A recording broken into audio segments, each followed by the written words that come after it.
Assalamualaikum warahmatullahi wabarakatuh. Alhamdulillah, Allahumma salli ala Sayyidina Muhammad. Ini adalah sebuah cerita nyata yang saya ambil dari kitab Saharatul Ailiyah karya Dr. Hasan Syambasha. Kisah nyata ini dikirim oleh seorang istri komandan polisi kepada koran Al-Ahram. Ia bercerita, "Saya adalah seorang istri, ibu dari 2 anak. Satu anakku perempuan, sekarang ia masih berkuliah di sebuah universitas. Anakku yang lain seorang laki-laki sudah menikah.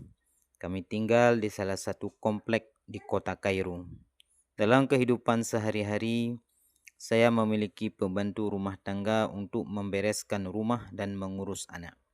Saya tidak ingat berapa banyak pembantu yang pernah di rumah. Mereka semua tidak ada yang bertahan lama. Mereka hanya bertahan selama sebulan atau 2 bulan karena kerasnya sikap suami terhadap mereka. Suamiku tidak segan-segan menyakiti dengan memukul, menendang, atau menampar para pembantu di rumah. Seolah-olah ia mempunyai seni sendiri untuk menyakiti atau menyiksa para pembantu di rumah kami. Sekitar 15 tahun yang lalu, kami kedatangan seorang petani dari sebuah desa. Ia membawa anak perempuannya yang berumur sekitar 9 tahun. Anak perempuannya membantu di rumah kami dengan imbalan 20 junih. Junih adalah mata uang Mesir sebulan. Ia bekerja di subuh sampai tengah malam. Karena kelelahan, ia terjatuh atau tertidur. Ketika ia melakukan kesalahan atau lupa, suamiku memukulnya dengan pukulan keras sekali. Kadang aku pun ikut memukulinya seperti pembantu-pembantu yang dulu. Anak kecil ini diam dan sabar menanggung derita yang dialaminya. Pada suatu malam hari, ia tidak tertidur, tapi menangis terseduh-seduh. Orang tuanya tidak pernah mengunjunginya untuk mengambil gaji anaknya. Ia mengirimkan saudaranya saja. Saya tidak pernah melihat ibunya kecuali 3 kali. Dalam sebuah acara, anak ini masih bersama kami. Ia hidup dengan kami dalam penderitaan. Sedikit demi sedikit ia kuperhatikan, gelas dan piring sering jatuh dari tangannya. Ia sering tergelincir dan berjalan seperti orang buta.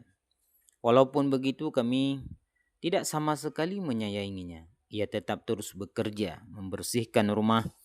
Pada suatu hari, anak ini kabur dari rumah dan tidak kembali lagi.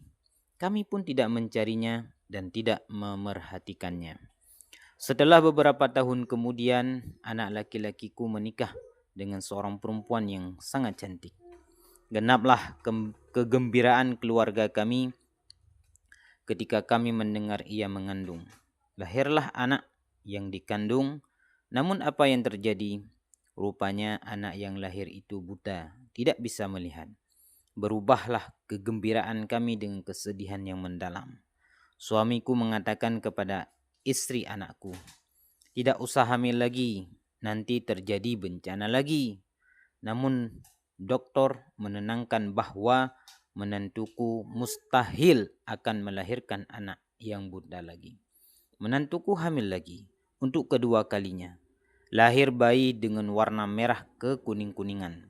Jantung kami berhenti sampai dokter mengatakan bahwa anak ini melihat. Setelah 7 bulan kami perhatikan, bayi ini hanya melihat terfokus pada satu arah saja. Kami periksakan ke dokter spesialis mata, ternyata anak ini sama sekali tidak bisa melihat. Menurut pendapat suamiku, ia terkena kanker. Kami masukkan ia ke pengobatan kanker. Aku merasakan kesedihan yang amat dalam hidup di dunia ini. Hatiku terasa sesak. Aku pun teringat dengan seorang anak yang pernah bekerja puluhan tahun di rumah dan kabur karena kekejaman kami. Ia buta karena penyiksaan kami. Ia pernah kami siksa dengan listrik, kami pukul, dan tidak kami beri makan.